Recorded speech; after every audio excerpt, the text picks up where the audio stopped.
sesakan,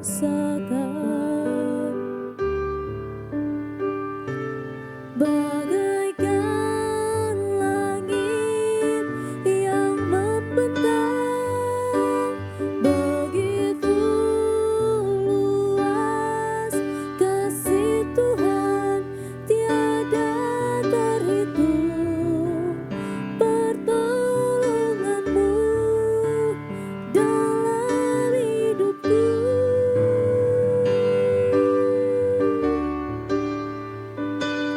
Bagaikan dalamnya samudra, begitu dalam kasih Tuhan tiada terhitung, kesetiaanmu dalam hidupku.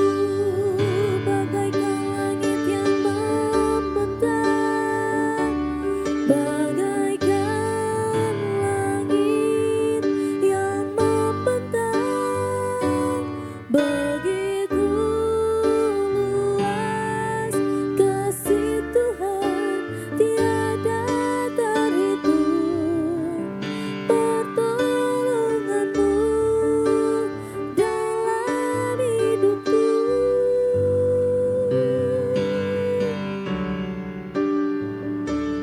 Bagaikan dalamnya samudra, begitu dalam kasih Tuhan tiada terhitung, kesetiaanmu dalam hidupku tiada terhitung. Hah? Iya, harusnya gitu. Tiada terhitung, kesetiaanmu tiada terhitung, pertolonganmu tiada terhitung, kesetiaanmu dalam hidupku. Gak usah dirit kok, soalnya aku menyembah.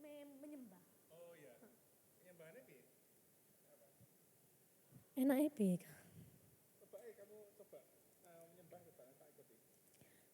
Dalam hidupku, oh, haleluya. Engkaulah jalan yang sempurna, begitu besar kasih-Mu. Hah?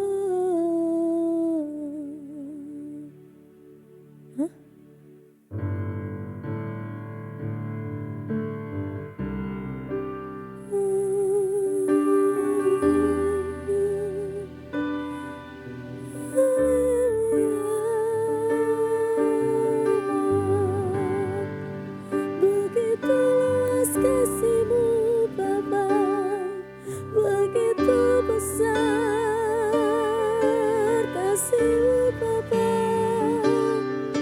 di dalam hidup kami.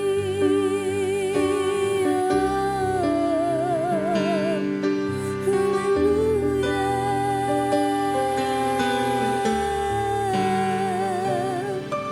haleluya. Terima kasih buat kasih-Mu, terima kasih Bapa. Kami sembah Kau Tuhan. Kami kagum akan kasih-Mu. Tadi apa Deko? G. G semana Bang? Kau ku kagumi, gak apa-apa. Dalam kasih, kasih ini chorus saja. Tiada duanya sampai kini ku akui kasih-Mu tiada duanya.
suaranya bocor semua.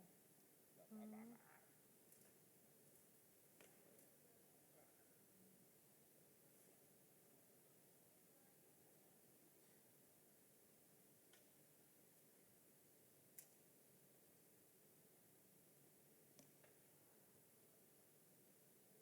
yang terakhir. Ya, refnya kok refnya. Nek meh ngulang ref itu. Oh ya. Sudah pakai anu ya? Pers ya? Enggak. Soalnya 10 menit, Pak. Oh ya. Waktunya.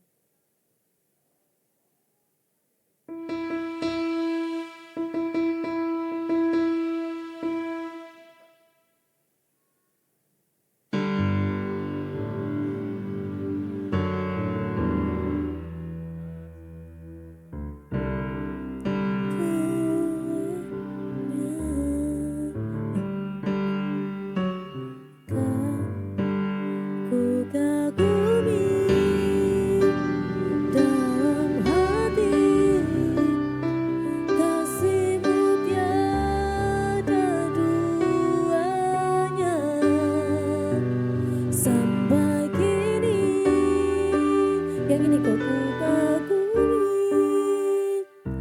kasihmu tiada dua, ku kagumi dalam hati kasihmu tiada duanya sampai kini ku akui. Coba lagi aku. Kasihmu tiada dua, ku kagumi dalam hati kasihmu tiada duanya, kasihmu tiada duanya, kasihmu tiada duanya.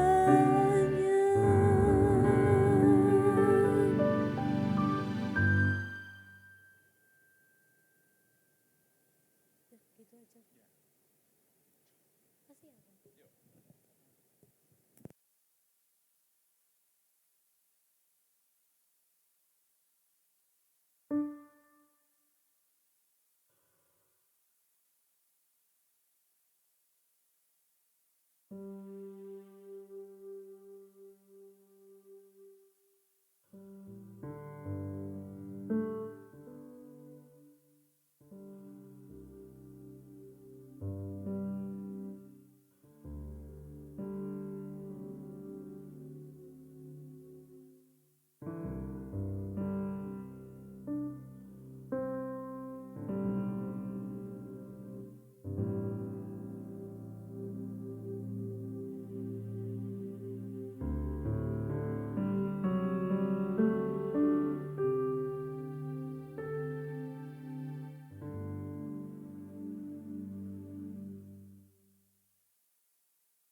Shalom Bapak Ibu Saudara.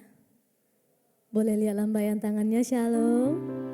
Shalom, kita bersyukur pada malam hari ini kita dapat berkumpul kembali di tempat ini untuk merenungkan kasih Tuhan dalam hidup kita.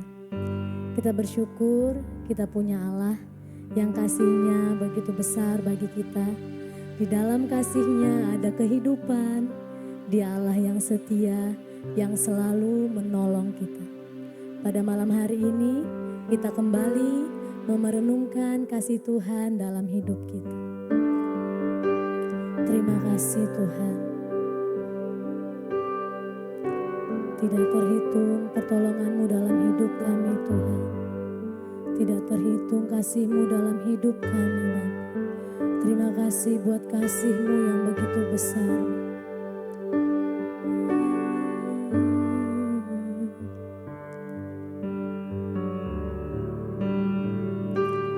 Engkaulah jalan yang sempurna dalam janji-Mu, bagai emas perak perisai perlindungan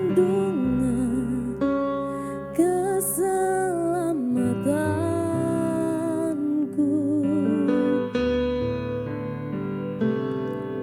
Engkaulah jalan kebenaran, dalam kasih-Mu ada kehidupan. Penolong yang setia di dalam kesesakan.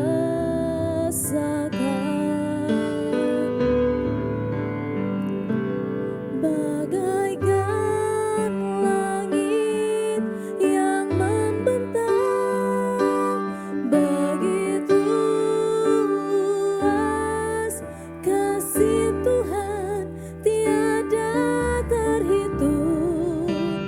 Pertolongan-Mu dalam hidupku, bagaikan dalamnya samudra.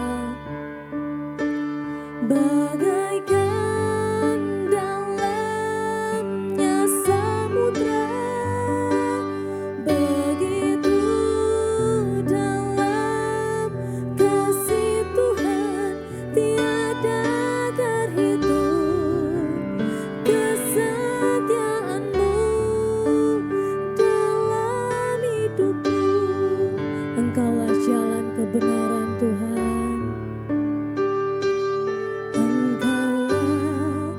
Jalan kebenaran, dalam kasih-Mu ada kehidupan.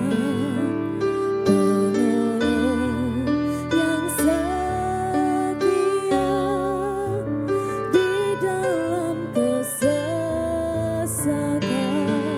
Katakan bagaikan langit yang membentang, bagaikan langit yang membentang, begitu luas kasih Tuhan, tiada terhitung. Pertolongan-Mu dalam hidupku, bagaikan dalamnya samudra. Bagaikan dalamnya samudra, begitu dalam kasih Tuhan,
akan kasih-Mu Tuhan.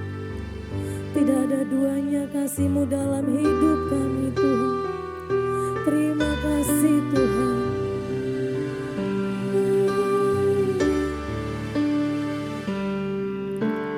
Kau ku kagumi dalam hati,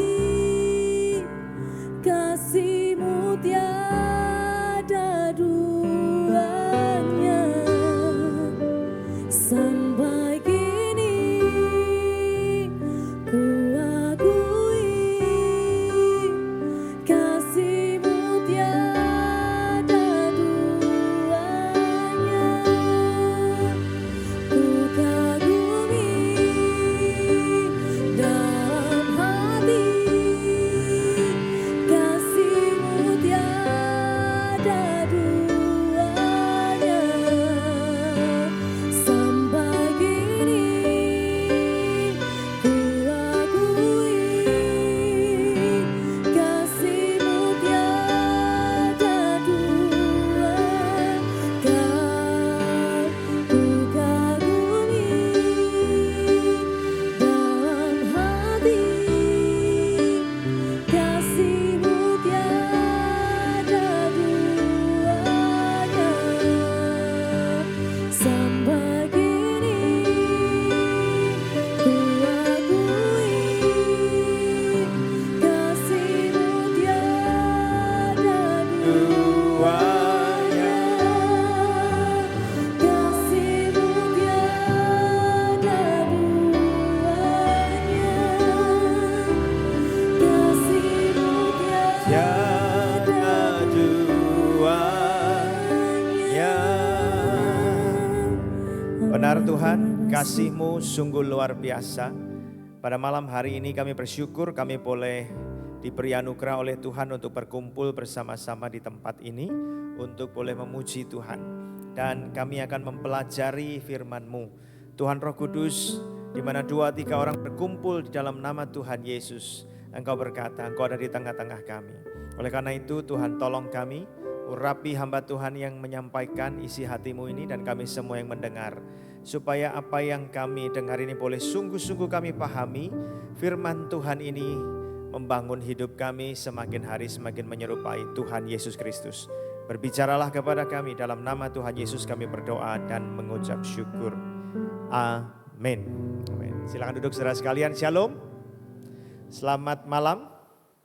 Ya, dalam pasal-pasal yang akan kita bahas pada malam hari ini, kita akan belajar tentang belas kasih dan kesabaran Tuhan. Kepada siapa? Kepada sebuah bangsa yang dipilih oleh Tuhan sebagai bangsa yang mewarisi hak kesulungannya Abraham. Ya, bangsa ini mendapatkan belas kasih dan kesabaran Tuhan. Mereka dipilih untuk apa? Untuk menjadi yang sulung, ya, memimpin bangsa-bangsa yang lain hidup di dalam kebaikan dan kasih Tuhan, menerima kasih, ya, keselamatan dari Tuhan Yesus. Mereka adalah sebuah bangsa yang dipilih di mana juru selamat akan lahir melalui garis keturunan mereka. Nah, saudara, kita akan melihat kisah tentang ketika bangsa ini, Israel ini, ya, ketika mereka diperbudak di Mesir, kemudian mereka berseru-seru kepada Tuhan. Bulan kemarin kita belajar, kemudian Tuhan mengirimkan Musa untuk membebaskan mereka, menyeberang Laut Merah, mereka sampai di semenanjung Sinai, ya, dan kemudian ini lanjutannya, ya, di semenanjung Sinai mereka ngapain saja. Mari kita belajar sama-sama dari Keluaran pasal 16 sampai 17. Nah, kita akan melihat sebentar peta, ya, perjalanan mereka keluar dari Mesir. Itu peta itu diberi itu, ya, garis merah itu, ya. Nah, itu mereka keluar dari Rameses, kemudian mereka sampai ke Sukot, ke Etam, ke Baal Zephon, lalu mereka nyeberang, ya, kemungkinan begitu. Terus sampai di Mara, Elim, dan selanjutnya. Nah, sekarang mari kita lihat Keluaran pasal 16 sampai 17. Saudara, memimpin serombongan kecil manusia dalam sebuah perjalanan tur itu enggak gampang. Contoh, saya pimpin rombongan ziarah Holy Land. Baik-baik orangnya, puji Tuhan. Beberapa kali saya ke sana rombongannya orangnya baik-baik semua. Tetapi waktu saya di sana, saya ketemu dengan rombongan yang lain dan di situ tour guide-nya cerita betapa pusingnya dia memimpin rombongan yang itu ya. Kenapa? Ketika rutenya berubah, ngomel, makanan kurang enak, ngomel, hotel kurang nyaman, ngomel, ya minuman terlambat, ngomel, internetnya kurang cepat, ngomel, semuanya jadi bahan omelan, ya. Bukan di rombongan kita, tetapi di rombongan sebelah yang bercerita demikian. Jadi memimpin serombongan kecil orang yang punya karakter buruk itu enggak gampang. Lah apalagi kalau memimpin rombongan yang jumlahnya jauh lebih besar dalam jumlah yang lama. Wah ini sangat sulit. Musa memimpin 600.000 pasukan berjalan kaki, itu laki-laki yang bisa perang. Belum terhitung wanita dan anak-anak. Ya kira-kira mungkin 2-3 juta orang pada waktu itu yang semuanya suka ngomel. Nah coba lihat ke peta tadi. Sekarang Anda akan lihat sebuah daerah namanya Elim. Tuh ya di Mara dan Elim. Anda lihat ini ya, Laut Merah itu kan panjang ya. Oke? Nah, sampai di situ. Kita melihat bahwa rombongan yang tidak mudah dipimpin ini punya kelemahan apa saja. Di sini kita ditunjukkan oleh firman Tuhan bahwa bangsa itu suka bersungut-sungut, terus kemudian tidak mau mendengarkan arahan atau perintah Tuhan dengan baik. Coba lihat Keluaran pasal 16 ayat 11 sampai 12. Berfirmanlah Tuhan kepada Musa, aku telah mendengar sungut-sungutnya orang Israel. Katakan pada mereka, senja hari kamu makan daging, pagi kamu kenyang makan roti. Maka kamu akan mengetahui bahwa akulah Tuhan Allahmu atau Yod He Waw He Elohimmu. Ya. Musa berkata kepada mereka, seorang pun tidak boleh meninggalkan daripadanya sampai pagi. Apa ini? Mana yang turun dari surga. Jadi Tuhan kasih mereka aturan mana itu tiap pagi turun jam sekian sampai jam sekian. Kumpulkan untuk sehari dari hari pertama sampai hari ke-6 ya. Kumpulkan untuk 1 hari saja. Ya jadi hari pertama mereka kumpulkan untuk kebutuhan hari itu. Habisin. Besok pagi mereka pagi-pagi kumpulkan lagi untuk kebutuhan hari itu sampai hari ke-6. Nanti hari ke-6 itu mereka kumpulkan 2 kali porsi. Jadi untuk hari ke-6 dan hari ke-7. Kenapa? Pada saat hari ke-7 itu tidak turun dari langit mananya. Oke, clear ya? Nah, tetapi apa yang terjadi? Di antara mereka ada yang kemudian enggak kumpulkan. Ya kumpulkan cuma sehari, besoknya enggak ngumpulin. Wah besoknya seharian kelaparan. Ada lagi yang dikasih tahu kumpulkan untuk 1 hari, mereka kumpulkan banyak sekali. Besoknya berulat, bau busuk. Gitu. Mujizat terjadi. Setiap hari ke-7 mana itu enggak busuk. Meskipun disimpan 2 hari. Betul? Halo? Ya kan? Ini mujizatnya seperti itu. Tetapi bangsa itu enggak dengerin. Nih ya. Tetapi ada yang tidak mendengarkan Musa dan meninggalkan daripadanya sampai pagi lalu berulat dan berbau busuk. Musa marah kepada mereka. Ada lagi yang hari ke-7. Nih dikatakan ya. Ada bangsa itu yang keluar memungut manna itu tidak dapat. Ya, sebab itu Tuhan berkata kepada Musa, berapa lama lagi kamu menolak mengikuti segala perintahku dan hukumku? Ngomong sama Israel, berapa lama lagi sih kalian bandel gitu loh. Ingat ya, Tuhan dalam huruf kapital semua ini terjemahan dari Yod He Waw He. Ya. Tangan yang teracung, tangan yang kuat, paku atau hukuman berat, tangan yang kuat. Ya. Dengan tangan yang teracung, dengan lengan yang kuat, dengan hukuman-hukuman yang berat, Yod He Waw He itu membebaskan Israel dari perbudakan Mesir dan on the way bawa mereka ke tanah perjanjian. Ya, ayat 32. Musa berkata, beginilah perintah Tuhan, ambillah segomer penuh untuk disimpan turun-temurun, supaya keturunan mereka melihat roti yang kuberi kamu makan di padang gurun ketika aku membawa kamu keluar dari tanah Mesir. Jadi disuruh ambil 1 gomer, disimpan. Ini mau disimpan ribuan tahun gak rusak. Loh, hebat kan? Yang muncul di hari pertama rusak di hari itu. Yang muncul di hari 2, 3, 4, 5 rusak di hari itu. Yang muncul di hari ke-6 tahan sampai hari ke-7. Dan ada lagi mana yang sama yang diambil itu bisa tahan lama sekali. Anak cucunya bisa lihat, oh kayak gini toh mana itu. Ya kira-kira begitu. Nah saudara lihat, mereka suka bersungut-sungut, mereka tidak mau mendengarkan. Bandel bangsa itu. Tapi Tuhan sabar. Lalu kemudian tempat berikutnya di Massa dan Meriba. Coba kembali ke peta tadi. Di Massa dan Meriba itu di mana tempatnya? Tuh. Wah, ditulis enggak? Ya di sekitar situ ya, sekitar habis Mara Elim itu ya. Lanjut, di situ ngapain? Mereka mengancam Musa. Keluaran pasal 17 ayat 4. Ya, kenapa kok di sini mengancam Musa? Suplai air sedikit lambat. Gitu ya. Mereka marah kepada Musa, "Mana airnya? Kamu memimpin kami ke sini untuk mati kehausan ya? Mendingan di Mesir." Wah, ini ngomel lagi. Waktu mana tiba mereka ngomel. Waktu dikasih air mereka juga ngomel. Lalu berseru-serulah Musa kepada Tuhan.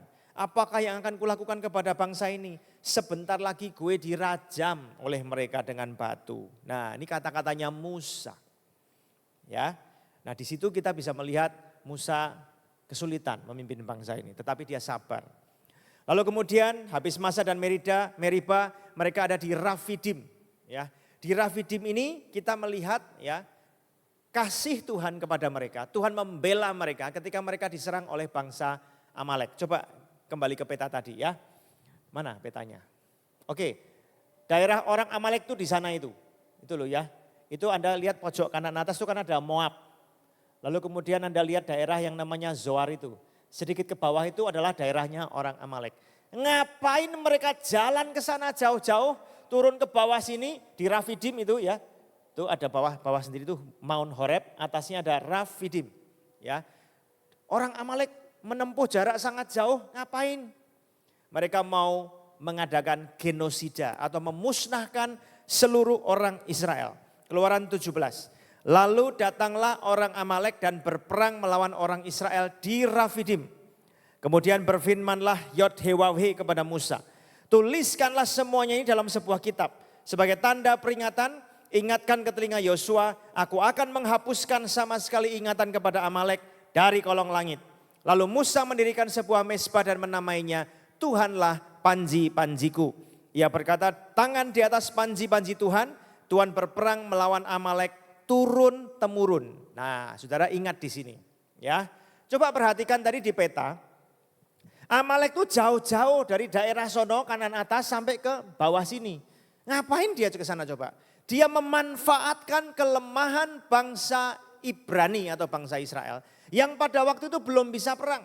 Bahkan di perjanjian baru nanti dikatakan mereka itu menghantam barisan, di perjanjian lama ya, pasal-pasal atau kitab-kitab berikutnya dikatakan mereka menghantam barisan belakangnya.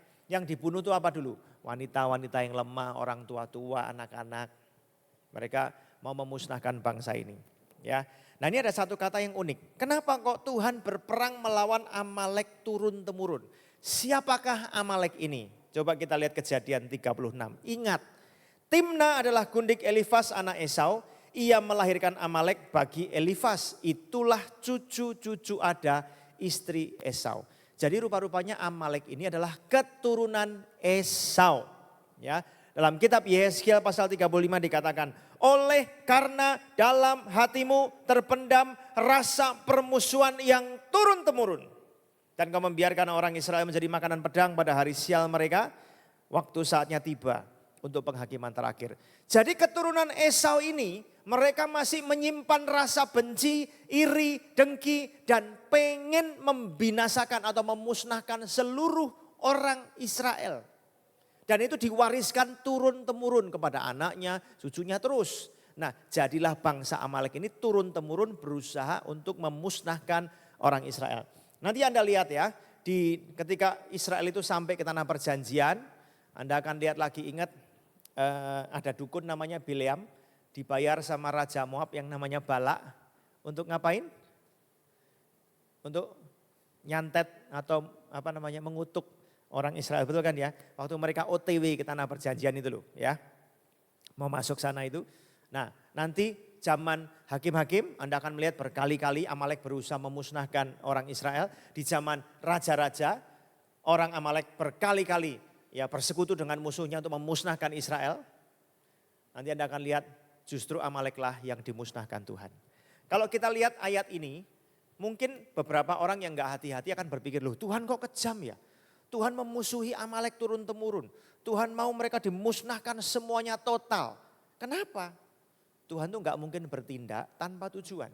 Ayatnya sudah jelas. Karena turun-temurun mereka terus mewariskan kepada anak cucunya kebencian, dendam, permusuhan, dan keserakahan mau ngambil wilayahnya mereka. Nah, makanya daripada mereka memusnahkan orang pilihan Tuhan, maka Tuhan memusnahkan mereka. Loh, saya mau tanya, misalnya kita pada malam hari ini berkumpul di sini. Di luar sana ada ribuan orang mau bunuh saudara semuanya.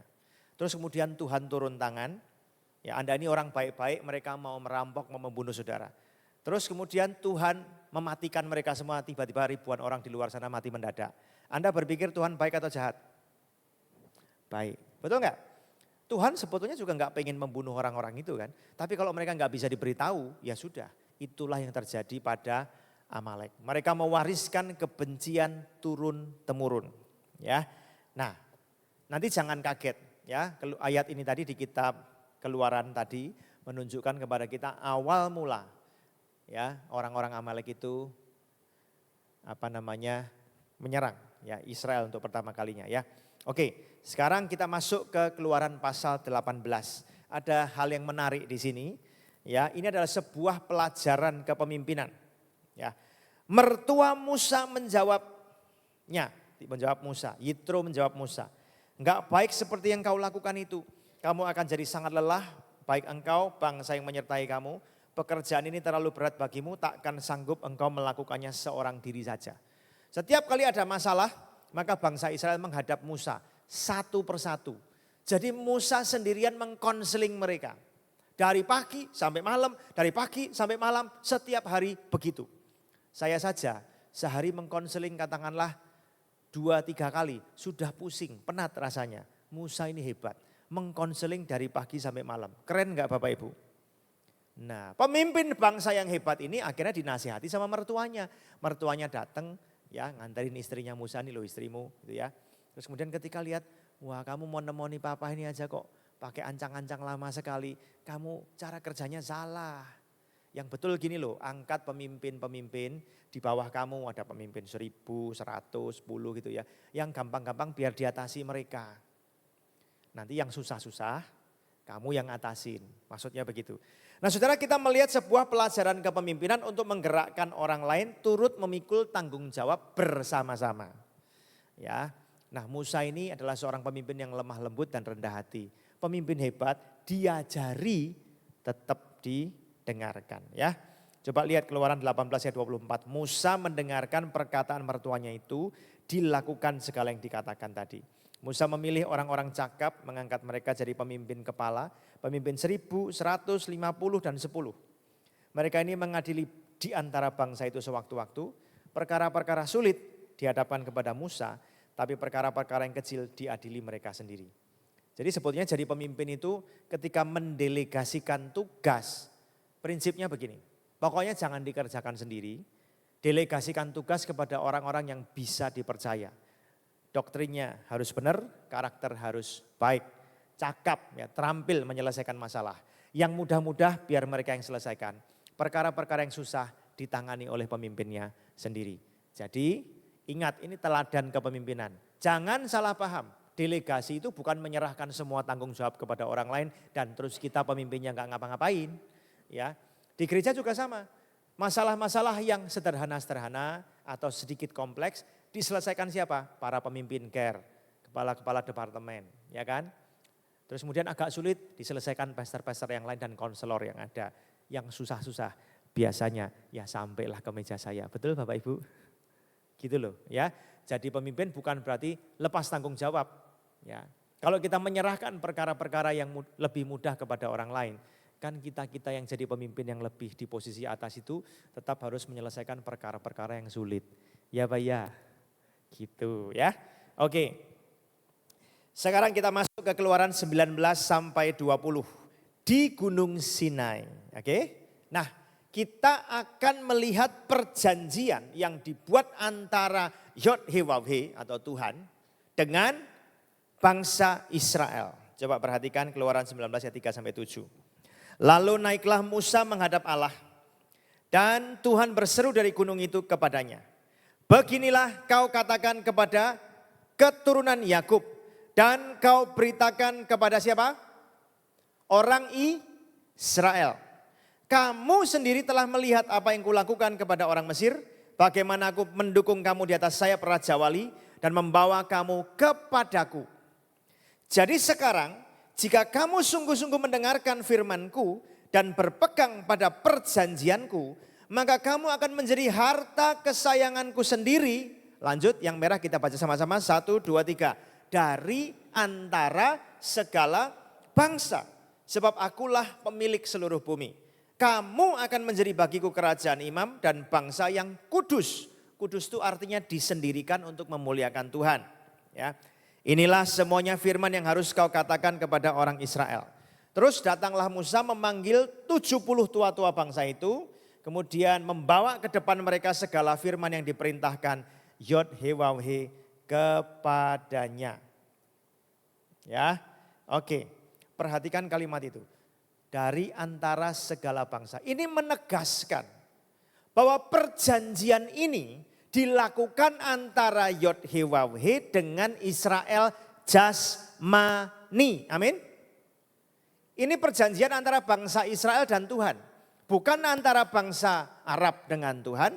Bukan antara bangsa Filistin dengan Tuhan. Bukan antara bangsa Mesir dengan Tuhan. Tapi Taurat ini adalah perjanjian antara bangsa Israel dengan Tuhan. Ini harus dimengerti loh. Ya, bukan dengan bangsa Indonesia loh perjanjinya. Tuhan bikin perjanjian dengan bangsa Israel, katakan Israel. Sebetulnya hal ini bisa menjawab orang-orang yang berpikir bahwa orang Kristen nggak boleh makan daging babi. Loh, sebelum ada kitab Taurat, sudah ada larangan nggak boleh makan babi? Nggak ada. Betul kan? Taurat ini di zaman Musa, betul? Musa itu adalah, itu Tuhan, ini Musa, ini Israel. Tuhan ngomong begini ya, jadi perantaranya kan. Perjanjian antara kamu Israel jasmani dan Yod-Heh-Waw-Heh. Bisa lihat kan? Nah, jadi Taurat itu perjanjian antara dua pihak itu. Maka Bapak Ibu jangan takut ketika harus makan itu ya. Ngerti ya? Loh, ini bukan perjanjian dengan bangsa mana-mana loh. Jelas Alkitab menuliskan begitu. Ini dokumen yang ditulis sekitar 1500 sebelum Masehi. Jadi ini hampir 3500 tahun yang lalu. Tuhan gak bikin perjanjian ini dengan bangsa Arab, gak bikin perjanjian dengan bangsa Amerika, gak bikin perjanjian dengan bangsa Indonesia. Dia bikin perjanjian dengan Israel. Ingat baik-baik. Nah, orang seringkali lupa terus ketika baca itu bingung gitu ya. Lalu ada 10 perintah Allah yang didahului dengan firman begini. Keluaran 20 ayat 2. Akulah Tuhan, akulah Yod-Heh-Waw-Heh, Allahmu atau Elohimmu yang membawa engkau keluar dari tanah Mesir dari tempat perbudakan. Ingat, ditujukan pada Israel jasmani bukan pada bangsa yang lain. Pertanyaannya, bangsa-bangsa di dunia yang lain-lain itu terikat pada hukum apa? Ini kan, betul kan? Sebelum ada Musa, ingat bumi pernah diriset oleh Tuhan di zamannya Nabi Nuh. Ketika 99,9% manusia bejat, rusak moralnya, dimusnahkan Tuhan dalam air bah itu. Yang selamat cuma 8 manusia yang naik bahteranya Nuh, 8 kapal itu. Ingat ya, ada Nuh dan istrinya, ada anak laki-laki 3 yaitu Sem, Ham dan Yafet. Lalu ada istri-istri mereka masing-masing 3 orang. Total 8 orang di kapal itu. Lalu dari Sem, Ham dan Yafet lahirlah semua bangsa di muka bumi. Anda baca saja, Sem itu melahirkan orang-orang Asia. Nanti Ham melahirkan orang-orang Afrika. Dari mana kita tahu? Lihat saja nama anak-anaknya. Ham itu punya anak Kush, Misraim dan Put. 3, ingat dulu ya, satu lagi Kanaan. Oke, dari yang 3 ini, Kush itu Afrika Tengah sampai Selatan, Ethiopia, ya oke, ya tengah agak ke timur dikit gitu ya. Lalu Misraim itu Mesir, Put itu Libya, semua orang Afrika. Anak-anaknya Yafet ada yang namanya Gog atau Magog itu tuh Rusia sana ya, zaman modernnya. Oke, sedangkan Sem itu Asia. Nah kita melihat kan, bangsa-bangsa itu lahir dari 3 anak Nuh. Anda baca di kitab Kejadian pasal mungkin 12-an gitu ya. Anda akan lihat di situ ada 70 bangsa utama keturunan Nuh ya. Terus kemudian mereka bikin menara Babel, diserakkan ke seluruh bumi. Ya toh ada 70 bahasa utama pada waktu itu. Halo? Kan ada 70 bangsa utama. Awalnya bahasanya cuma satu sama Tuhan diserakkan kemana-mana. Dipaksa untuk nyebar ke seluruh bumi. Ya, berarti Tuhanlah yang menciptakan bahasa-bahasa yang berbeda itu. Setuju? Tuhanlah yang menerjemahkan namanya ke dalam berbagai macam bahasa itu. Maka dalam berbagai macam bahasa di dunia nanti Anda akan melihat sidik jari atau jejak-jejak yang Tuhan tinggalkan ya tentang berita keselamatan. Oke, sekarang kita mengerti. Bangsa-bangsa yang lain itu terikat pada hukum Nuh yang kalau dijumlah ada 7 orang-orang Yahudi itu memberi istilah Sheva, Mitzvot, Bnei Noah.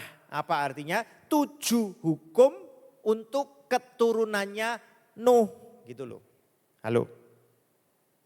Halo? Ya. Nah, jadi bangsa-bangsa di dunia itu terikat pada hukum yang ini. Termasuk nanti dari Nuh sampai Sem, Sem sampai kemudian Terah, Terah sampai kepada Abraham, Abraham sampai kepada Ishak, Ishak sampai kepada Yakub atau Israel. 400 tahun diperbudak di Mesir, muncul Musa, barulah saat Musa itu membebaskan mereka dari Mesir sampai ke semenanjung Sinai sana, menyeberang Laut Merah. Taurat Tuhan turun, baru mulai zaman Musa ini Taurat berlaku untuk mereka. Sudah jelas di sini? Clear ya? Oke, jadi hukum Taurat Musa ini bukan untuk bangsa yang lain-lain. Maka terus kita melihat mereka dapat 10 perintah Allah begitu ya. Jelas Bapak Ibu? Sampai sini oke ya? Nah, lalu Keluaran pasal 20 ayat 18 sampai 19. Kita akan melihat seluruh bangsa itu menyaksikan guruh mengguntur, kilat sabung menyabung, sangkakala berbunyi, gunung berasap. Bangsa itu takut, gemetar, berdiri jauh-jauh. Mereka ngomong sama Musa, Musa kamu ngomong sama kami, lu yang dengar Tuhan nanti kamu sampaikan kepada kami. Tuhan jangan ngomong sama kami langsung, takut mati itu mereka. Ngerti saudara? Ya. Jadi bangsa itu meminta agar Yod-Heh-Waw-He tidak bicara langsung kepada mereka, tetapi melalui utusan. Yaitu pada waktu itu melalui Musa. Sejak inilah nanti terus ada nabi-nabi, utusan begitu ya. Oke, jadi ketika mereka di Gunung Sinai itu, ingat ya Bapak Ibu, Gunung Sinai itu bukan volcano atau gunung berapi. Itu betul-betul rock atau batu karang yang besar sekali. Tidak ada magma atau lava. Tapi itu gunung, batu, tidak ada lavanya. Jadi kalau ada api, kilat, sabung menyabung, asap, itu betul-betul mujizat dari Tuhan. Pak Ayub pernah ke Gunung Sinai? Pernah. Sudah tahu maksud saya kan? Nah, yang sudah pernah naik sana baru tahu. Yang belum pernah naik, bayangkan dulu. Nabung. Oke, lalu informasi dalam Keluaran 21 sampai 23, nanti Anda akan baca berbagai macam peraturan sipil. Contohnya, peraturan tentang budak Ibrani. Kalau orang Ibrani punya budak Ibrani, cuma boleh kerja sama mereka 6 tahun. Harus diperlakukan baik-baik. Tahun ke-7 boleh dibiarkan bebas dengan banyak pemberian. Tapi kalau budaknya berkata, aduh Tuanku baik, aku dikasih banyak berkat. Aku tetap mengabdi kepada Tuanku. Maka dia dibawa menghadap imam. Nanti dengan sebuah upacara khusus, yang dia menyerahkan dirinya dengan sukarela pada tuannya yang sangat baik itu. Perlu diingat pada waktu itu perbudakan itu masif di mana-mana. Dan kalau orang diperbudak bangsa-bangsa yang lain, nasibnya sama dengan binatang. Diperlakukan tidak manusiawi. Makanya Tuhan itu memerintahkan Israel kalau mereka punya budak diperlakukan khusus, katakan khusus. Diperlakukan sebagai manusia yang sesungguhnya. Lalu ada peraturan tentang jaminan nyawa sesama manusia, jaminan harta, ya, peraturan tentang dosa yang keji, ada peraturan orang-orang yang tidak mampu, ada berbagai peraturan lain, peraturan tentang hak-hak manusia, kebaktian dan juga hari-hari raya. Ada juga janji dan teguran kepada Israel. Ini aneka macam peraturan sipil kepada mereka. Ya, main law-nya adalah 10 perintah Allah terus dijabarkan. Total ada 613 ajaran, 613 hukum, namanya 613 mitzvot. Ya. Oke, ya. Jadi kita tahu, nanti Anda bisa baca ini aturan-aturan sipil, ya. Contoh misalnya kalau mari kita lihat ya. Coba buka Keluaran pasal 21 gitu ya. Nih, saya kasih contoh ya. Oke, ini misalnya jaminan nyawa sesama manusia. Siapa yang memukul seseorang sampai mati, dia juga dihukum mati. Tapi kalau enggak sengaja, misalnya orang itu waktu makan, jatuh kulit pisangnya. Dia belum sempat ngambil, ada orang lewat, kepleset jatuh mati. Ya, dia enggak boleh dihukum karena pembunuhan. Paham ya? Nanti Tuhan berkata dia akan menunjukkan sebuah tempat di mana dia sembunyi. Tapi kalau orang membunuh dengan rencana harus dihukum mati. Nah itu contoh aturan. Siapa mengutuki ayah ibunya dihukum mati, begitu-begitu ya. Lalu jaminan harta. Kalau ada seekor lembu itu menanduk seorang yang sampai mati, ya makanya yang punya lembu itu harus dihukum. Kalau dia udah tahu lembunya tukang nandui orang, ya, kira-kira begitu. Ini hukum-hukum sipil ya. Lalu kita masuk lagi bagian yang lebih penting, Keluaran 23. Ada 3 hari raya utama orang Yahudi, ya. Paskah, Pentakosta, Tabernakel, Shalosh Regalim, ya artinya 3 ziarah, 3 hari raya besar. Oke, Anda lihat di Keluaran 23. 3 kali setahun haruslah engkau mengadakan perayaan bagiku. 1 hari raya roti tidak beragi. 2 hari raya menuai buah bungaran. Ya. Yang ketiga hari raya pengumpulan hasil pada akhir tahun. Nah, hari raya Paskah itu merupakan bagian dari hari raya roti tidak beragi. Itu menandai pembebasan Israel dari perbudakan Mesir. Dirayakan pada purnama pertama di musim semi. Lalu yang kedua hari raya Pentakosta. Mereka dulu taunya hari raya 7 minggu atau hari raya buah bungaran. Itu 50 hari setelah Paskah di awal masa panen. Lalu ada hari raya Tabernakel atau pondok daun ya di masa akhir pesta panen. Ya, pada masa ini orang Israel tinggal di pondok-pondok daun. Oke, ini 3 hari raya utama. Oke, ya Paskah itu di masa itu bagian dari 3 ini. Lalu Keluaran 24, apa yang kita bisa dapat dari kitab suci? Ada upacara pengikatan perjanjian antara Yod-Heh-Wah-Weh dan Israel. Ingat sekali lagi, perjanjian ini antara Yod-Heh-Wah-Weh dan Israel jasmani.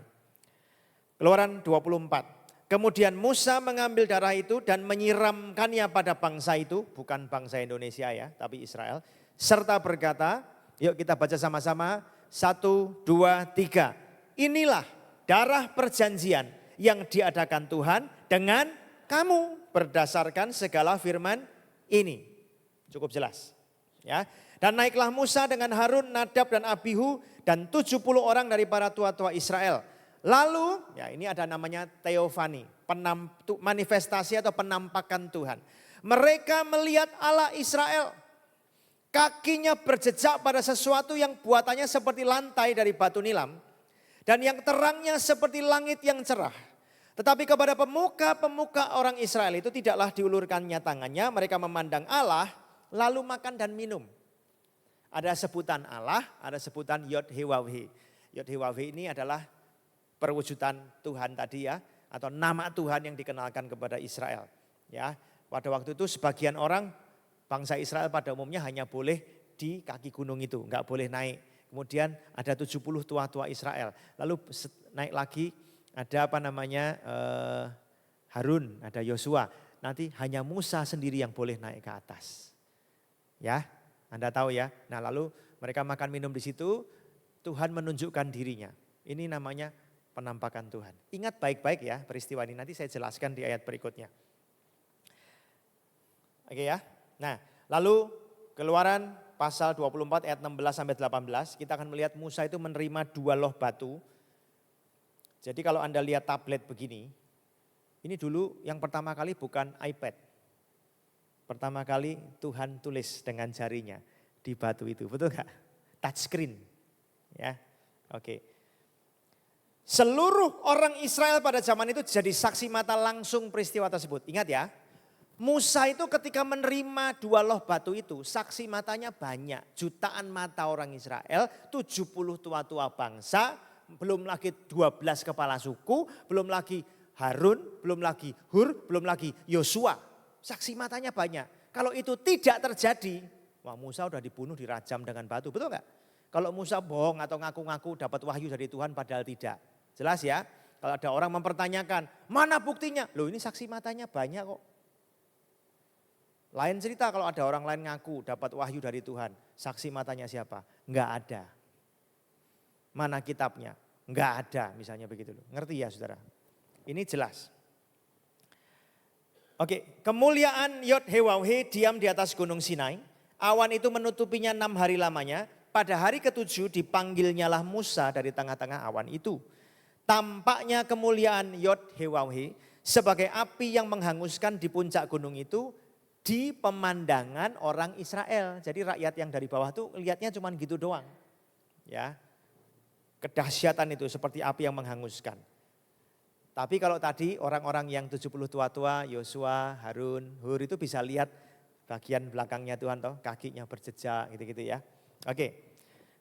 Ini Keluaran 24. Sekarang kita masuk ke 25 sampai 28. Di sini ya, Musa mendapatkan petunjuk untuk mendirikan kemah suci. Oke ya.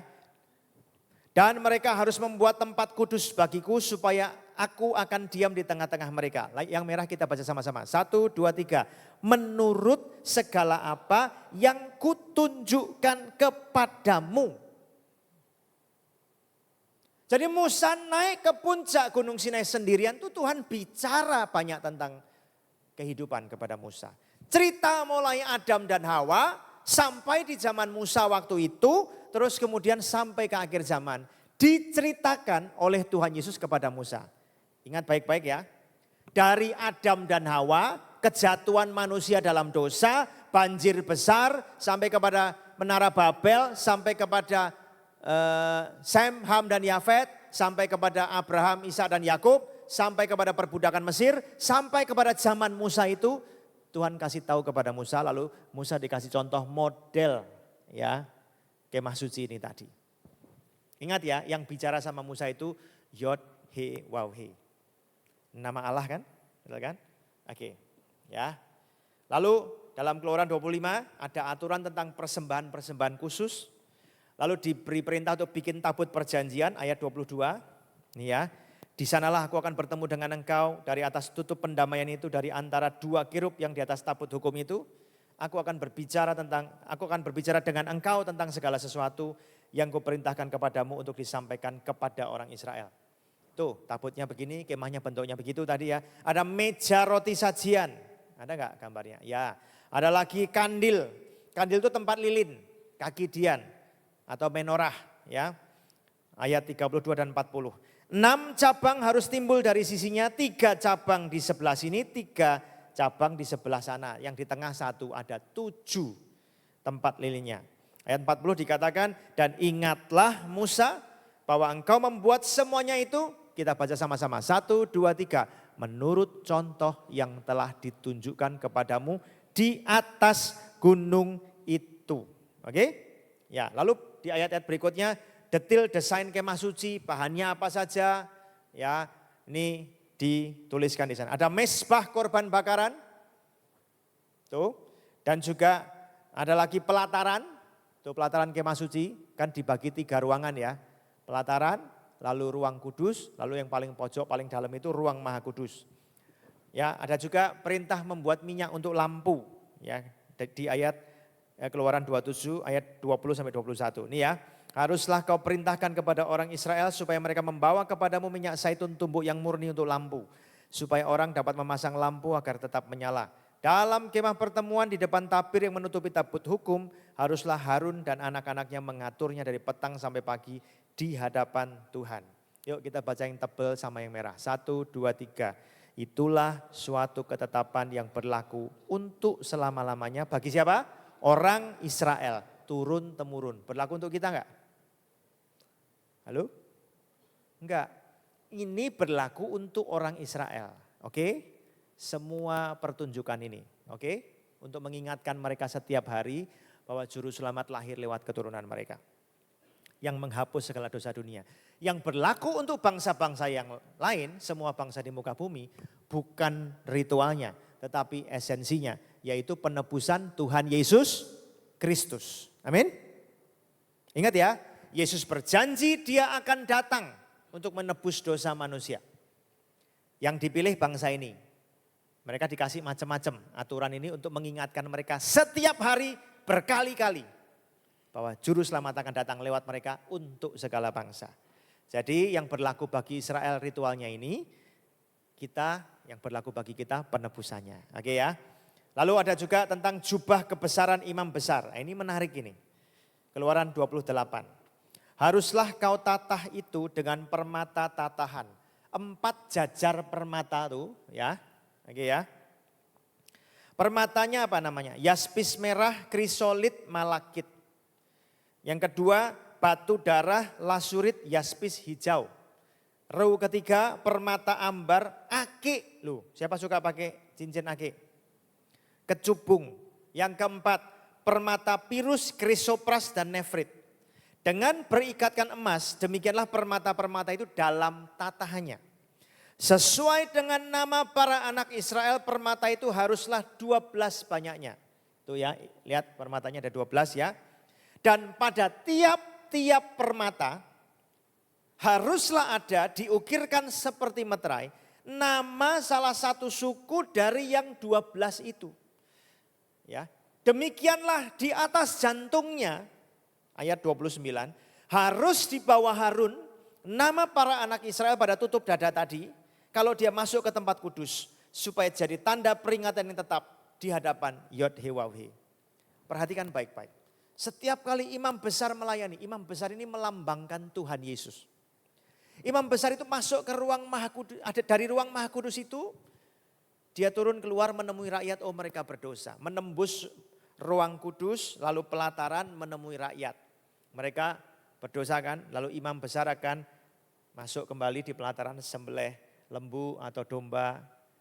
Terus kemudian darahnya dibawa masuk ke ruang kudus sampai ke ruang maha kudus. Percikkan 7 kali di atas tutup pendamaian. Terus kemudian dia keluar lagi dan berkata kepada mereka, kalian semua diampuni. Itu lambang Yesus. Dari surga menjelma jadi manusia. Tapi dia enggak bawa darah binatang. Di Golgota di langit pertama itu.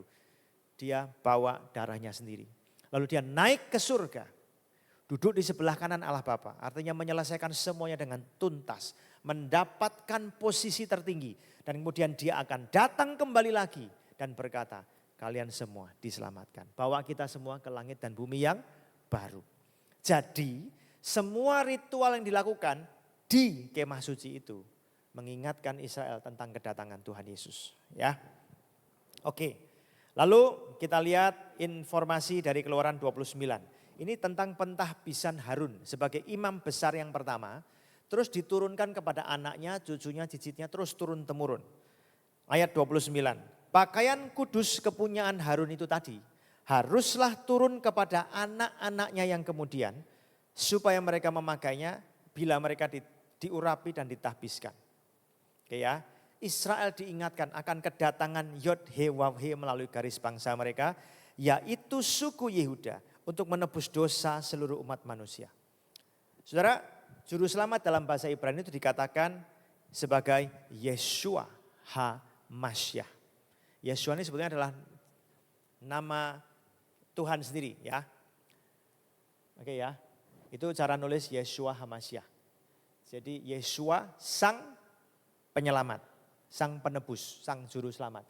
Nama Yeshua itu akarnya dari kata Yod-Heh-Waw-He. Tahu ya? Oke? Sang juru selamat. Lalu kalau diterjemahkan di zaman Yesus datang, dalam bahasa Yunani terjemahnya adalah Yesus Kristos. Anda terjemahkan dalam Inggris Jesus Christ. Anda terjemahkan dalam Indonesia jadi Yesus Kristus. Ngerti sekarang?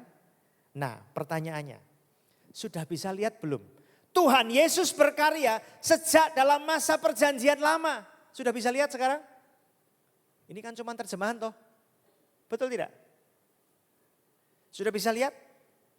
Tuhan Yesus sang firman itu sudah berkarya sejak zaman perjanjian lama. Berkali-kali setiap hari selama ribuan tahun Yod-Heh-Waw-He Tuhan mengingatkan Israel akan kedatangannya untuk menebus dosa manusia. Tuhan yang menebus mereka dari perbudakan Mesir dan bawa mereka masuk tanah perjanjian adalah Tuhan yang sama yang menebus dosa seluruh umat manusia di kayu salib. Dan akan membawa seluruh umatnya masuk ke langit dan bumi yang baru. Sudah paham sekarang? Saya pikir cukup jelas ya. Clear ya, ritualnya ditujukan kepada Israel, esensinya segala bangsa yang menikmatinya. Oke. Keluaran pasal 29 ayat 38 sampai 40 lalu 46. Inilah yang harus kau olah di atas mezbah itu. 2 anak domba berumur setahun. Tetap tiap-tiap hari. Domba yang satu kau olah pada waktu pagi, domba yang lain kau olah pada waktu senja. Jadi mereka diingatkan sehari, pagi diingatkan, senja diingatkan. Buka mata diingatkan, mau tidur diingatkan lagi kedatangan sang penebus. Beserta domba yang satu, kau olah 1/10 eva tepung yang terbaik dengan minyak tumbuk 1/4 hin dan korban curahan dari 1/4 hin anggur. Masih ingat Yesus berkata, akulah roti. Maka mereka akan mengetahui bahwa akulah Yod-Heh-Wah-Weh Elohim mereka yang telah membawa mereka keluar dari tanah Mesir. Supaya aku diam di tengah-tengah mereka. Akulah Yod-Heh-Wah-Weh Allah mereka atau Elohim mereka. Mari kita lihat ya perkataan Tuhan Yesus di Yohanes pasal 8. Yuk kita baca sama-sama. 1, 2, 3. Maka kata orang-orang Yahudi itu kepadanya, umurmu belum sampai 50 tahun dan engkau telah melihat Abraham? Kata Yesus kepada mereka, aku berkata kepadamu, sesungguhnya sebelum Abraham jadi, aku telah ada. Siapakah Yesus? Yeshua HaMasyiah itu. Ya itu tadi loh, Yod-Heh-Wah-Weh itu. Dialah yang berbicara kepada Abraham. Dialah yang berbicara kepada Musa di puncak Gunung Sinai itu. Tentang kedatangannya untuk menebus dosa manusia. Yesus pada waktu mulai mengajarkan umur 30-an. Ya, sebagai rabi Yahudi. Ada orang berkata, kok enggak diceritakan di Alkitab umur 12 tahun sampai 30, Yesus kemana? Ada orang ngomong, Yesus di Tibet katanya. Oh, bilang aja Yesus di mana terserah mereka, tapi itu salah. Rangkaian pendidikan orang Yahudi itu ada macam-macam. Sampai umur 30 ya di sono. Karena kalau orang dipanggil dengan sebutan rabi, itu harus menyelesaikan seluruh rangkaian pendidikan itu. Dan gak mungkin dia kemana-mana. Cuman yang namanya orang menuliskan sebuah cerita, itu gak usah diceritakan tanggal 1, jam 1 pagi, jam 2 ngapa, jam 3 ngapa. Filmnya kepanjangan, betul gak saudara? Ditulis peristiwa-peristiwa yang penting untuk diketahui oleh pemirsanya. Yang sudah diketahui secara umum gak ditulis. Maka umur 12 sampai 30 tahun kan gak ditulis ngapain aja, betul gak? Nggak mungkin Yesus ke Tibet, nggak mungkin Yesus kemana-mana. Ya. Umur 12 tahun di sana itu namanya bar mitzvah, sekarang 13 tahun, zaman Yesus 12 tahun. Setelah itu ada yang namanya midrash. Midrash itu kalau orang Arab madrasah.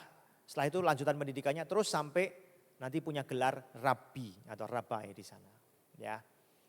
Nah saudara kalau kita memahami deretan peristiwa itu, kita bisa paham kenapa waktu Yesus ngajak 3 orang muridnya naik ke atas gunung tuh di bukit itu, ada Musa dan Elia. Yesus berubah rupa di hadapan 3 orang muridnya. Matius pasal 17, ayo kita baca sama-sama. 1, 2, 3. 6 hari kemudian Yesus membawa Petrus, Yakobus dan Yohanes. Berapa orang? 3. Lanjut. Dan bersama-sama dengan mereka, ia naik ke sebuah gunung yang tinggi. Di situ mereka sendiri saja. Yuk sama-sama. Lalu Yesus berubah rupa di depan mata mereka, wajahnya bercahaya seperti matahari, pakaiannya menjadi putih bersinar seperti terang, maka nampak kepada mereka siapa? Musa dan Elia sedang berbicara dengan dia. Loh. Sebelumnya Musa sudah bicara dengan dia di mana? Di puncak Gunung Sinai, zamannya Musa, betul? Ribuan tahun kemudian. Musa berbicara dengan pribadi yang sama. Tapi Musa bukan lagi manusia biasa waktu itu. Sudah dalam tubuh kemuliaan, betul? Nah, ada Elia juga di sana. Pertanyaannya kenapa kok Tuhan Yesus mengajak 3 orang muridnya? Ini aturan umum yang berlaku selama ribuan tahun tentang validitas atau sahnya sebuah kesaksian secara hukum. Ulangan 19. Satu orang saksi tidak dapat menggugat seseorang mengenai perkara kesalahan apapun. Jadi nggak bisa menentukan salah benernya. Baru atas keterangan 2 atau 3 orang saksi, perkara itu tidak disangsikan. Valid, sahih. Harus ada berapa orang saksi? 3 minimal. Lalu Matius pasal 18. Ini Tuhan Yesus ngomong lagi. Di zaman perjanjian baru ya. Kalau saudaramu berbuat dosa, tegur dia di bawah 4 mata. Dia bertobat, puji Tuhan, kamu dapat dia balik. Tapi kalau dia nggak mau dengerin, bawa 1 atau 2 orang lagi. Supaya atas keterangan 2 atau 3 orang saksi, perkara itu tidak disangsikan. 2 Korintus pasal 13. Ini adalah untuk ketiga kalinya aku datang kepada kamu. Baru dengan keterangan 2 atau 3 orang saksi, suatu perkara sah. Tuhan Yesus menunjukkan siapa dirinya yang sesungguhnya. Disaksikan oleh 3 saksi utama. Petrus, Yohanes, Yakobus. Sah secara hukum, baik dari zaman Abraham sampai ke zaman perjanjian baru. Clear, mereka saksi mata langsung dari peristiwa itu. 29 selesai, sekarang kita lihat 30 sampai 31. Ada mezbah pembakaran ukupan. Orang Kristen itu harus tahu budaya dan sejarah. Jangan lihat orang pakai dupa bingung. Bau kemenyan langsung ketakutan. Betul apa tidak? Ya toh? Lihat dupa bingung. Karena kita hidup di dunia Kristen modern, enggak pakai gitu-gitu. Tetapi pada zaman itu biasa mereka membakar dupa. Kan ada istilah, biarlah ucapan syukur kita itu seperti dupa yang harum, betul enggak? Ya kan? Yang jadi problem adalah kepada siapa penyembahan itu ditujukan. Anda kalau lihat gereja-gereja kuno, gereja-gereja purba masih pakai begitu-begitu. Waktu Yesus lahir 3 orang majus bawa emas, mur dan rangkaian bunga.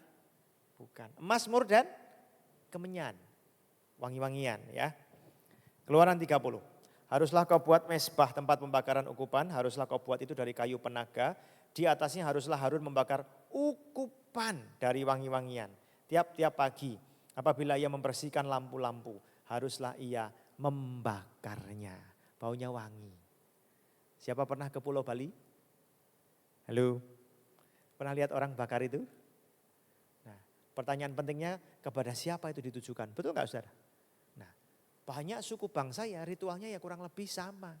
Tetapi bedanya adalah dari berbagai macam bangsa-bangsa yang ada di dunia. Kepada siapa ritual itu ditujukan. Sama-sama pakai dupa, satu bisa kepada Tuhan, satu bisa kepada yang lain. Betul tidak? Apa kapan-kapan kita pakai dupa yuk di sini? Cuman gak enak, baunya melepek gitu ya. Satu ruangan, wah matanya bisa pedas gitu ya. Ya bolehlah kapan-kapan pakai dupa, tapi kepada Tuhan, amin. Ya, tapi di luar ruangan saja. Kalau enggak nanti bersihkan AC-nya mehong. Mahal ya.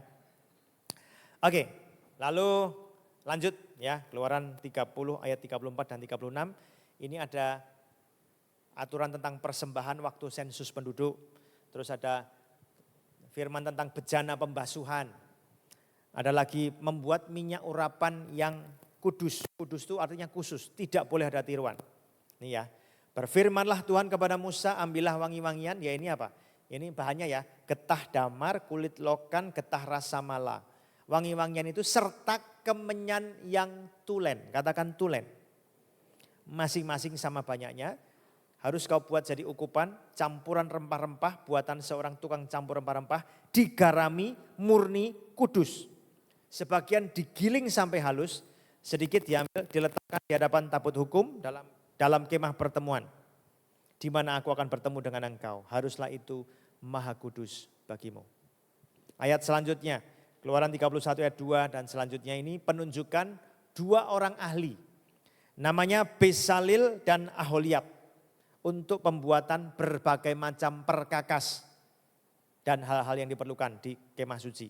Lihat telah kutunjuk Besalil bin Uri bin Hur dari suku Yehuda. Yuk baca sama-sama. Dan 1, 2, 3. Dan telah kupenuhi dia dengan roh Allah, dengan keahlian dan pengertian dan pengetahuan dalam segala macam pekerjaan. Juga aku telah menetapkan di sampingnya Aholiab bin Ahi Samah dari suku Dan. Dalam hati setiap orang ahli telah kuberikan keahlian. Haruslah mereka membuat segala yang telah kuperintahkan kepadamu. Jadi urapan Tuhan itu bukan cuma untuk mengerjakan mujizat, kesembuhan. Ini loh, jadi ahli dalam pekerjaan-pekerjaan pertukangan ini. Jelas? Halo? Lalu ayat 13 dan 17 itu peringatan untuk menguduskan hari Sabat. Tuhan tuh jangan dikasih waktu sisa. Menguduskan itu adalah mengadakan, meluangkan secara khusus untuk menghormati Tuhan. Katakanlah kepada siapa? Orang Israel. Yuk baca sama-sama. 1, 2, 3. Katakanlah kepada orang Indonesia. Loh bukan. Katakanlah kepada siapa? Orang Israel. Loh jelas ini. Akan tetapi hari-hari Sabatku harus kamu pelihara. Sebab itulah peringatan antara siapa? Aku dan kamu Israel. Turun-temurun. Anda di sini orang Israel bukan? Bukan Israel jasmani kan? Anda enggak ada di hadapan Musa atau waktu itu. Akulah Yod-Heh-Waw-Heh yang menguduskan kamu. Antara aku dan orang Israel, maka inilah suatu peringatan untuk selama-lamanya. Ya. Untuk mengingatkan apa? Tuhan menciptakan langit dan bumi. 6 hari, pada hari ke-7 Tuhan berhenti bekerja. Sabat ya. Lalu informasi apa dari Keluaran 32 sampai 35? Lah ini, ketika Musa naik ke sana di atas gunung Sinai itu, Harun imam besar yang pertama itu ngapain? Dia ditekan, dipaksa oleh orang-orang Israel. Untuk apa? Membuat patung lembu emas. Patung lembu emas pada waktu itu adalah penyembahan berhala, yaitu Baal dan Asyera. Di mana peribadatannya itu melibatkan tindakan-tindakan yang secara seksual itu amoral. Dan tindakan-tindakan lain yang mengerikan, pengorbanan anak dan segala macam. Jadi mereka memaksa Harun. Musa itu nasibnya di atas gunung Sinai kita nggak tahu. Bayangkan ya, bangsa itu melihat pada pemandangan mereka itu gunungnya itu di atasnya ada api yang menghanguskan. Itu sebuah pertunjukan spektakuler apa tidak? Spektakuler. Tapi tetap ngawur apa tidak? Tetap ngawur, betul nggak? Mereka berkata nasibnya Musa di atas itu kita nggak tahu kok. Ya kan? Wes gini aja, bikin bagi kami Tuhan yang akan memimpin kita masuk tanah perjanjian. Wah Harun terpaksa, ya wes lah. Dia suruh mereka kumpulkan emas. Nah dibentuk jadi patung anak lembu emas itu. Tuhan bilang kepada Musa, bangsamu itu di bawah kacau. Sebab Harun telah melepaskan mereka. Kelakuannya gila. Kamu turun bawah lihat. Wah. Waktu Musa turun kaget dia. Marah besar. Itu 2 loh batu itu dibanting. Pecah. Saking marahnya. Marah itu boleh enggak? Boleh. Tapi lihat-lihat dulu. Motivasinya apa. Ini marahnya marah yang kudus. Kamu itu imam besar kok begini gimana toko? Ini kan Harun kan kokonya Musa kan. Harun ya kasihan juga sih. Ya pada waktu itu. Ada mungkin jemaat tanya, Pastor tabletnya itu berapa inch? 11 inch atau 12 inch? Atau 13 inch? Saya pasti menjawab, tanya sama Musa sendiri. Tabletnya pecah waktu itu. Ya kan? Lalu berkatalah Musa kepada Harun, apa yang dilakukan bangsa ini kepada kamu? Sampai kamu mendatangkan dosa yang sebesar itu kepada mereka. Jawab Harun, janganlah bangkit amarah tuanku. Engkau sendiri tahu bahwa bangsa ini jahat semata-mata. Mereka berkata kepadamu, buatlah untuk kami Allah yang akan berjalan di depan kami. Sebab Musa ini orang yang telah memimpin kami keluar dari tanah Mesir, kami tidak tahu apa yang telah terjadi dengan dia. Lalu aku berkata kepada mereka, siapa yang mempunyai emas harus menanggalkannya. Mereka memberikannya kepadaku, aku melemparkannya dalam api dan keluarlah anak lembu ini. Jadi patung anak lembu emas. Israel dipanggil untuk berbeda dari bangsa-bangsa lain. Di sekitar sana semuanya menyembah Baal dan Asyera. Baal itu digambarkan seperti patung lembu emas ini. Lah kok Israel ikut-ikut kayak gitu tuh gimana coba. Sudah lihat mujizat banyak tetapi tetap kacau. Lalu Keluaran 33, teguran keras kepada orang Israel. Ya. Tuhan berkata, aku gak akan berjalan dari tengah-tengahmu karena kamu ini bangsa yang tegar tengkuk. Supaya aku jangan membinasakan kau di tengah jalan. Wah takut. Karena mereka ditegur keras. Bangsa yang tegar tengkuk, keras kepala, lihat mujizat yang besar, masih kacau terus, liar. Tindakannya mengerikan. Baru ditinggal Musa sebentar loh, 40 hari 40 malam, ada Imam Harun di sana. Mereka masih bisa bertindak gila seperti ini.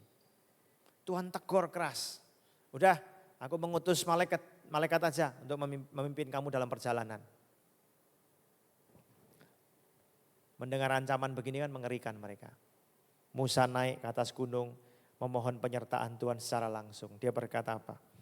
Dari manakah gerangan akan diketahui bahwa aku telah mendapat kasih karunia di hadapanmu, aku dan umatmu. Bukankah karena engkau berjalan bersama-sama dengan kami?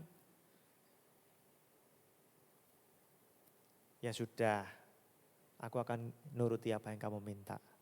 Karena engkau Musa dapat kasih karunia di hadapanku dan aku mengenal engkau. Jadi bangsa itu merusak perjanjian dengan Tuhan. Terus diperbaharui, Musa bikin 2 loh batu yang baru. Keluaran 34 ayat 27 sampai 29. Berfirmanlah Tuhan kepada Musa, tuliskanlah segala firman ini. Sebab berdasarkan firman ini telah kuadakan perjanjian dengan engkau dan dengan Israel. Dan Musa ada di sana bersama-sama dengan Tuhan 40 hari 40 malam lamanya. Ini sesi yang kedua. Jadi Musa tidak makan, tidak minum itu 2 kali 40 hari 40 malam. Kasian ya. 80 hari itu hampir 3 bulan gak makan, gak minum. Betul tidak? Ya. Ia menuliskan pada loh itu segala perkataan perjanjian, yakni ke-10 firman. Terus kulit mukanya Musa bercahaya. Dia bicara dengan Yahweh, Yod-Heh-Waw-Heh. Ya orang ngomongnya Yahweh ya, tapi sebetulnya pronounce-nya Yod-Heh-Waw-Heh itu aja. Perjanjian diperbaharui. Lalu Musa menyuruh berkumpul segenap jemaah Israel dan berkata kepada mereka, inilah firman yang diperintahkan Tuhan untuk dilakukan. Nah, kita bisa melihat dengan jelas kasih dan kesabaran Tuhan yang luar biasa di zaman Musa. Dan bahkan hingga benar-benar Yod-Heh-Waw-Heh itu datang dalam dunia dalam wujud manusia, yaitu Tuhan Yesus Kristus. Sudah cukup jelas sampai di sini? Bisa melihat Bapak Ibu? Ketika Yesus berkata, sebelum Abraham ada, aku sudah ada. Lah siapa dia? Firman itu berinkarnasi menjadi manusia. 100% Allah, 100% manusia. Anda bisa lihat koneksi dari zaman Musa sampai ke zaman Tuhan Yesus. Nah, di bulan berikutnya saya harapkan Anda membaca Keluaran pasal 36 sampai 40, lalu Imamat pasal 1 sampai pasal 15 dengan tema ritual dan esensi. Nanti saya akan bahas, kan ada aturan makanan halal dan haram. Itu gimana ceritanya di bagian bulan depan. Ya. Sampai di sini saya harap semuanya sudah cukup jelas. Bisa melihatkan kasih Tuhan, kesabaran Tuhan Yesus. Bahkan dari zaman Abraham belum ada. Dari zaman Adam dan Hawa. Sampai dia datang ke dunia menepati janjinya. Menebus dosa manusia. Dia adalah pribadi sang firman itu. Ingat nama Yod-Heh-Waw-Heh ini dikenal pertama kali oleh Musa. Sebelum Musa, Abraham, Ishak dan Yakub itu Tuhan memperkenalkan dirinya sebagai Allah yang Maha Kuasa atau El Shaddai. Bahkan Yakub menyebut Tuhan Yesus itu dengan sebutan Shiloh. Shiloh itu artinya apa? Yang berhak atas tahta untuk selama-lamanya. Paham ya Bapak Ibu ya? Kan waktu Yakub mau mati sudah tua, dia panggil anak-anaknya berkumpul bagi warisan. Ruben, lu nakal, hukumannya begini. Simeon, Lewi, lu nakal, hukumannya begini. Yehuda, tongkat kerajaan tidak akan beralih daripadamu. Jadi hak kesulungan kepemimpinan tetap di tangan Yehuda. Sampai datang Shiloh, sampai datang yang berhak atasnya. Maka nanti ketika Yesus datang, mati di kayu salib, bangkit dia, naik ke surga, duduk di sebelah kanan Allah Bapa. Apa artinya? Duduk di sebelah kanan Allah Bapa itu artinya mengambil alih tempat yang tertinggi. Sampai datang dia yang berhak atasnya. Nah, alam semesta ini dipimpin oleh Tuhan Yesus sampai selama-lamanya. Amin. Ya, duduk di sebelah kanan itu bukan berarti kayak ini Pak Niko duduk di sebelah kanannya Bu Ria, bukan begitu. Ya kan? Ini adalah ungkapan ya yang artinya mendapatkan posisi yang tertinggi. Makanya itu penggenapan nubuatannya Yakub. Tongkat kerajaan tidak beralih dari Yehuda sampai datang Shiloh. Siapa Shiloh? Bukan yang anak angkatnya siapa? Angelina Jolie atau Brad Pitt itu tuh. Betul kan? Tapi Shiloh itu artinya yang berhak atasnya. Yeshua HaMashiach, Yod He Vav He, the Messiah. Atau Yesus Kristus atau Yesus Kristus. Jadi frasa duduk di sebelah kanan itu artinya penggenapan nubuatan Yakub tadi. Oke, sampai ketemu bulan depan. Baca dulu bagian firman yang Anda harus baca. Nanti kita bicara soal ada makanan halal dan haram dan berbagai macam ritual serta esensinya apa. Mari kita berdoa. Bapa yang baik, kami mengucap syukur pada malam hari ini kami sudah menyelesaikan bagian pembacaan firman Tuhan sampai di hampir bagian akhir kitab Keluaran. Terima kasih untuk waktu pada malam hari ini. Kami mengucap syukur dan kami akan kembali kepada aktivitas masing-masing dan membaca bagian firman yang akan kami bahas bulan depan. Beri kami hikmat dan tolong kami semua untuk memahaminya. Ini semua memperlengkapi kami menjadi orang-orang Kristen yang kuat dan menjadi berkat buat banyak orang. Kami terima berkat firman Tuhan hari ini dalam nama Tuhan Yesus kami berdoa. Haleluya. Amin. Ada pertanyaan sebelum pulang? 1, 2, apa? Oh ya, 2 saja cukup ya. Udah di turn off gak apa-apa. Langsung aja sini.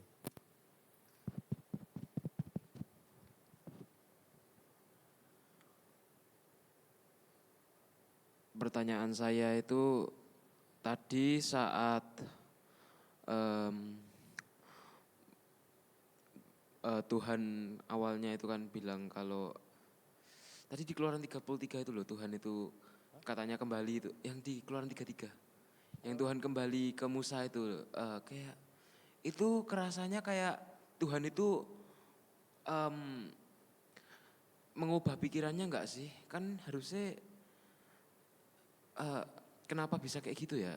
Kan rada susah kalau mikirannya itu Tuhan itu bisa ganti pikiran. Oh, ya. Gini, beberapa hari yang lalu saya ditanya sama seseorang. Ada satu ayat mengatakan Tuhan itu berikhtiar untuk membunuh Musa di tengah jalan. Waktu perjalanan menuju Mesir untuk menemui Firaun. Betul ya? Lalu saya berkata begini, orang tuh kalau mau niat membunuh ditunjukkan apa enggak? Orang kalau niat mau membunuh, misalnya ada orang mau bunuh orang ini, itu ditunjukkan mau membunuh atau dengan sembunyi-sembunyi supaya orang itu nggak waspada, betul kan? Oke, jadi Tuhan itu berikhtiar itu menunjukkan bahwa Dia akan menghukum Musa mati jika dia tidak bertobat. Bertobat dari apa? Ditunjukkan kepada Zipora istrinya, paham ya? Jelas? Kenapa? Karena Musa ini pemimpin yang tertinggi pada waktu itu, Tuhan kasih perintah untuk sunat, betul enggak? Sunat itu kan perjanjian antara Tuhan dan Israel jasmani. Nah sebagai pemimpin tertinggi kalau enggak nurut sama Tuhan, itu hukumannya berat enggak? Berat, maka Tuhan berkata kepada Zipora, ini loh, aku menunjukkan kepada kamu, kalau suamimu Musa itu enggak bertobat, hukumannya mati. Maka Zipora mengambil anaknya yang pertama, disunat, terus kemudian kulitnya tadi yang masih berdarah disentuhkan kepada Musa. Maka Zipora berkata, engkau pengantin darah bagiku. Bahasa sonanya khatan damim. Apa artinya? Jadi Zipora itu mengingatkan suaminya, sayang kamu melalaikan perintah Tuhan loh. Kamu bisa menghadapi hukuman mati jika kamu gak melakukannya. Jadi Musa pernah salah tidak? Pernah. Nah kalau Tuhan niat membunuh Musa betulan, maka Tuhan tidak akan berbicara kepada Zipora. Paham ya? Tuhan itu berkata kepada bangsa Israel, rasa hatiku adalah, udah kamu jalan sama malaikat aja. Nanti kalau aku jalan sama kamu ya, wah kamu modelnya begini, tak musnahkan sekalian. Bukan berarti Tuhan itu berniat untuk tidak memimpin mereka, tidak. Tapi Tuhan itu menunjukkan isi hatinya kepada siapa? Musa. Maka terus Musa menjawab kepada Tuhan, Tuhan Dari mana kami tahu kami dibedakan dari bangsa yang lain? Sudah paham ya? Jadi niatnya tetap sama enggak? Sama. Tuhan tidak berubah.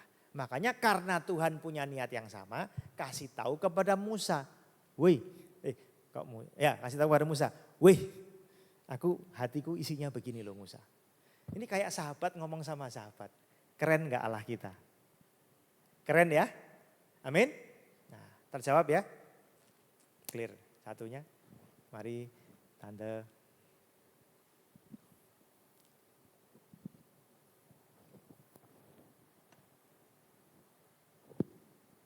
Yang lain sudah cukup jelas yang tadi? Cukup jelas ya? Ya. Saya mau tanya ya Pak Din. Tadi kalau di sini semua kan perjanjian antara Tuhan dan bangsa Israel ya. Tapi kalau di Galatia itu bilang kalau kamu menjadi murid Kristus, kamu akan menerima berkat Abraham. Ya. Ya, itu artinya gimana? Ya, jadi begini. Jadi apa yang perjanjian antara Tuhan dan Israel, apa yang dilakukan Tuhan kepada Israel jasmani, itu merupakan bayangan atau gambaran dari apa yang akan dilakukan Tuhan pada bangsa-bangsa yang lain. Gitu ya. Jadi kalau Tuhan membebaskan Israel dari perbudakan Mesir menuju ke tanah perjanjian di mana mereka merdeka, happy diberkati dalam Tuhan. Itu adalah lambang dari rencana Allah yang semula. Ingat, kedatangan juru selamat itu bukan hanya untuk Israel saja, tetapi untuk segala bangsa. Amin. Ya.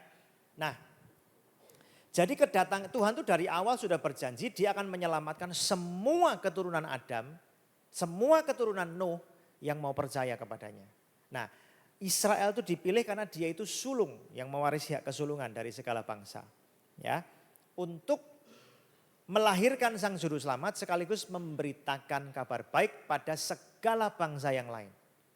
Cukup jelas ya? Nah, tujuan semula yang harus menjadi umat Allah adalah semua bangsa di dunia yang mau percaya kepada Tuhan. Oke ya? Tapi pertunjukannya adalah Israel yang dibedakan dari segala bangsa yang lain. Oke ya? Nah, jadi apa yang dilakukan Tuhan membebaskan Israel dari Mesir menuju tanah perjanjian itu mewahyukan tujuan Tuhan membebaskan kita semua segala bangsa dari perbudakan dosa dibawa ke langit dan bumi yang baru. Perhatikan baik-baik. Tuhan tuh niatnya Israel itu mereka mewarisi tanah perjanjian itu Tuhan ada di tengah-tengah mereka. Kenapa? Itu loh. Tabut perjanjian Tuhan ada di tengah-tengah mereka. Perhatikan baik-baik di langit dan bumi yang baru. Tuhan itu akan ada di tengah-tengah umatnya untuk selama-lamanya. Bahkan sebutan bangsa yang terpilih imamat yang rajani itu bukan lagi hanya untuk Israel jasmani saja. Tapi untuk sebuah kumpulan orang yang baru yaitu segala bangsa di dunia yang percaya dan menerima Tuhan Yesus sebagai satu-satunya Tuhan dan Juru Selamat. Cukup jelas ya Tante ya? Jadi di Galatia itu maksudnya begitu. Jadi semua yang percaya kepada Tuhan Yesus sekarang, kita adalah umat pilihan Tuhan. Cukup jelas? Ya, saya pikir sudah oke ya, jelas ya. Nah, jadi kita semua ini adalah umat pilihan Tuhan. Keturunan Abraham yang bukan dari garis jasmani, tetapi dari garis apa? Iman. Amin. Punya iman yang sama seperti misalnya begini ya. Yang disebut anak-anak rohani dari Pastor PJ siapa? Jemaat Gereja Pengharapan Allah. Betul enggak? Bukan berarti saya punya istri rohani loh. Artinya apa? Iman, pemahaman itu kan lahir dari apa yang saya ajarkan. Betul enggak? Saya anak rohaninya dari Pastor Hadi Kusumo almarhum. Betul kan gitu kan? Jadi apa yang ada dalam pikiran saya, doktrin, pengajaran kan beliau yang ngajarin. Betul? Nah, bukan berarti saya punya istri rohani terus melahirkan anak-anak, bukan begitu. Ya, anak didik gitu kan ya. Ya, kira. Nah, anak Abraham itu artinya apa? Imannya sama, mewarisi imannya Abraham kepada Tuhan. Jadi yang dimaksud umat Allah sesungguhnya ya sekarang segala bangsa yang percaya kepada Tuhan. Nantinya Israel itu betul-betul memberitakan kabar baik pada segala bangsa. Melalui siapa? 12 rasul, 70 murid, Dan murid-murid yang lain yang totalnya 120 sekian orang itu. Akhirnya kekristenan berkembang hari ini 1, sekian atau mungkin 2 miliar lebih. Betul gak? Ya, angka terakhirnya saya nggak tahu berapa. Tapi betul-betul Injil tersebar ke segala bangsa. Nah kita sekarang mewarisi panggilan itu untuk memberitakan pada lebih banyak orang. Amin. Ya. Jadi sekarang kita umat Allah. Jadi ini ada ritual, kita mewarisi esensinya. Oke? Paham ya? Nanti kita bahas lebih dalam di bulan depan. Sudah cukup sampai di sini? Berhubung sudah jam 8 malam dan saya tahu tempatnya akan dipakai. Mari kita kembali ke rumah masing-masing. Tuhan Yesus memberkati.